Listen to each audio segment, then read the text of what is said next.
Tonight on The Edge, a historic third indictment against former President Donald Trump. A federal grand jury voted to indict Trump on charges that he interfered with the 2020 presidential election. Fox's Linda Schmidt has a closer look at the case and the former president's reaction to the news.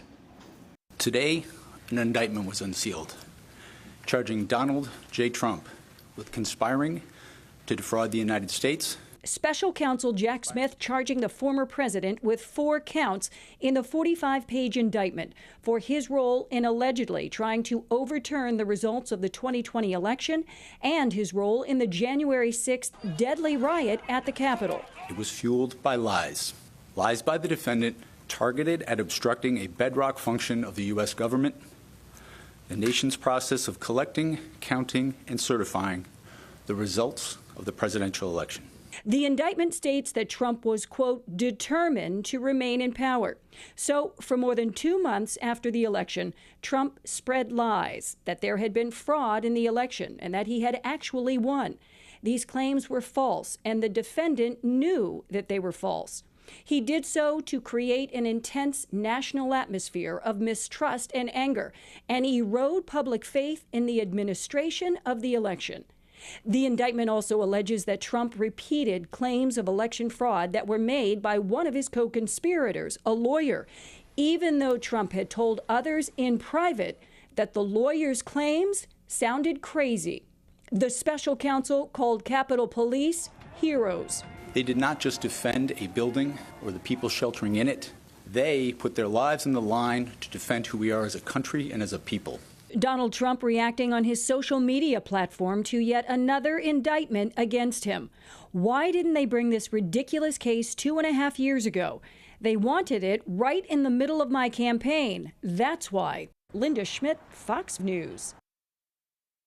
On the same day charges against the former president were announced, one of the candidates he supported last year in Michigan also faced a judge. Former Attorney General candidate Matt DePerno accused of tampering with voting machines after the 2020 vote. Fox News' Dave Kitchen is live, and he's here now to break this all down for us. Dave. Yeah, that's right. And with all this news, you can bet that top Republicans in the state, they're talking. The only problem, they're not talking publicly about this. In most cases, we reached out to several high-profile Republicans to get their reaction on the Matt DePerno case and also the new charges against former President Trump. We reached out to Congressman John James he represents Oakland County and parts of Macomb County. He wasn't available to comment. Christina Caramo, the GOP chair, she did not want to comment on all this, but here's what we do know tonight. Politically speaking, you could call it a bad day for Michigan Republicans who are largely silent on 2 big stories. First, former President Donald Trump now facing a 4-count indictment on felony charges in connection to efforts to overturn the 2020 presidential election results. That's ahead of the violent clashes between Trump's supporters and law enforcement in the January 6 U.S. Capitol attack. Also on Tuesday, former Trump-backed Republican Attorney General candidate Matt DePerno was arraigned in Oakland County on several charges. He's accused of allegedly tampering with voting machines after the 2020 election. A former state rep from up north is also charged in this case. DePerno was not commenting on camera, but sent us a statement quoting his attorney. It says in part the indictment arises from a court-ordered forensic investigation of the Antrim County election where Mr. DePerno uncovered significant security flaws. He maintains his innocence and firmly believes that these charges are not based upon any actual truth and are motivated primarily by politics rather than evidence.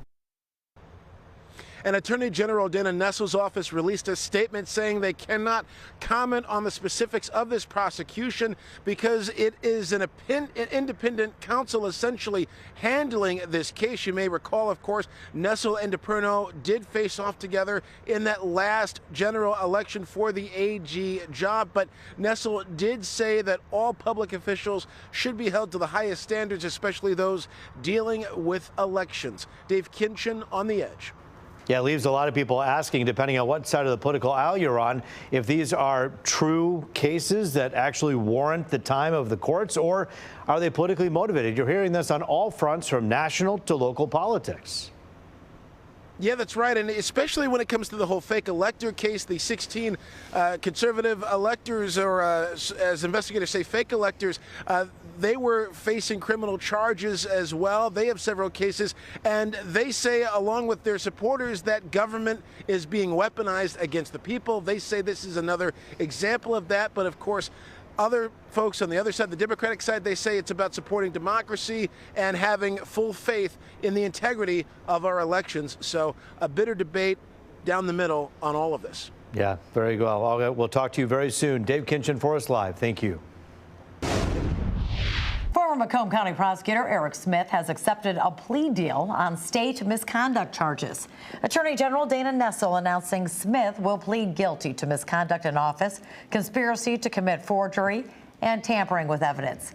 Smith embezzled hundreds of thousands of dollars from county forfeiture funds. He resigned from his post in 2020. Smith will be sentenced in September of 2021. He pleaded guilty to federal charges of attempting to obstruct justice. He served 21 months before being released due to COVID-19 pandemic reasons. Warren's mayor isn't giving up hope that he can run for re-election. Jim Fouts has filed a civil rights lawsuit against Warren City Council over his exclusion from the ballot. Fouts is in his fourth term as mayor, but voters recently approved a charter amendment that limits elected officials to 3 terms. Fouts is holding a news conference tomorrow to announce the lawsuit. Now, tonight, Warren City Council President Patrick Green responded already, saying, quote, "I have spoken to many voters in Warren who have the same message for Mayor Fouts, which is thank you for your service, but it's time to move on." He goes on to say, "This is a sad ending to a long political career for a mayor who can't accept that his time is up," end quote. Well, jaw-dropping testimony today as the Oxford school shooter returns to the courtroom. Today, a psychologist said the teen was mentally ill, describing him as a feral child. And the hearing also included jail video of the teen's mental breakdown.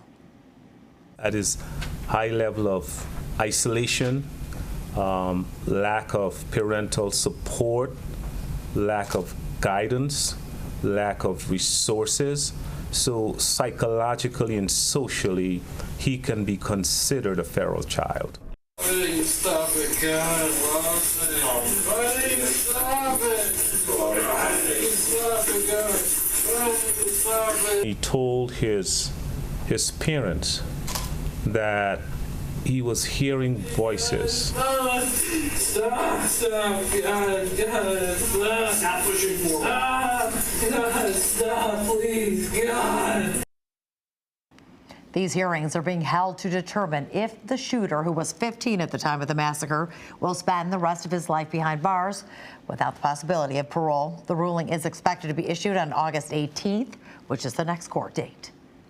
A water main break looking more like a geyser today in Macomb Township. Yeah, what a complete mess out there. Crews were out all day working to tackle the problem, and tonight the break has been isolated.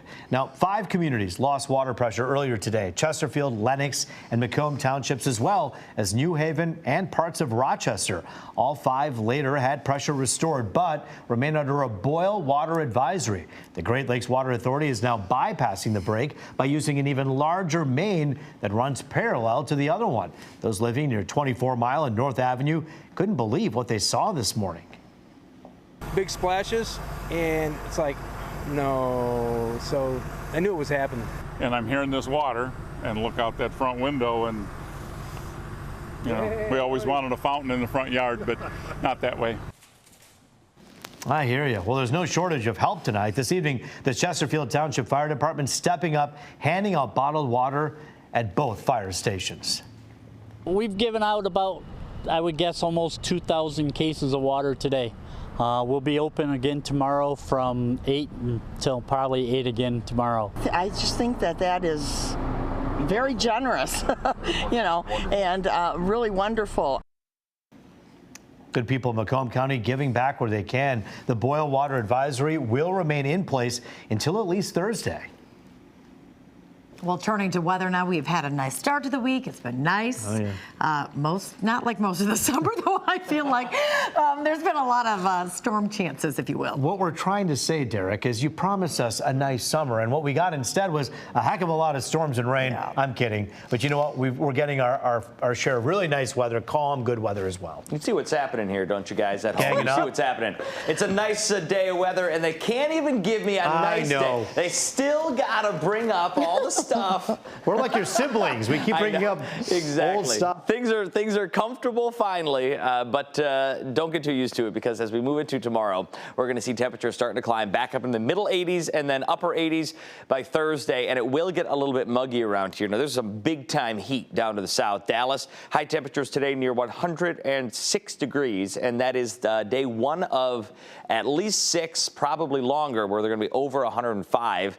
They've already been in triple digits for multiple days in a row. I'm talking like 8 days in a row with the exception of one day. This is just a long way to say there's a lot of heat down to the south. Some of it is going to get closer to us. Now, we're not going to get into triple digits, and we won't even get into 90, but we will get back to about 88 degrees as we move into Thursday, and with the humidity, it will feel even warmer than that. Chances for some showers, not 0% tomorrow. We could see a little bit of this rain moving through, especially for some of those northern counties, St. Clair County, potentially northern Macomb County, but a better opportunity to see some rain and maybe even some rumbles of thunder as we move into Thursday. Here's your temperatures tomorrow as we look ahead from 11 a.m. through 11 p.m., so mostly through the afternoon, evening, nighttime hours. We're going to spike near 85 degrees. Overnight lows tonight near 62. We go 85 tomorrow, and a full check on that 7-day forecast with temperatures spiking on Thursday, settling down thanks to a cold front, a little calmer Friday, Saturday before some isolated showers Sunday. Guys, back to you. All right, looks good.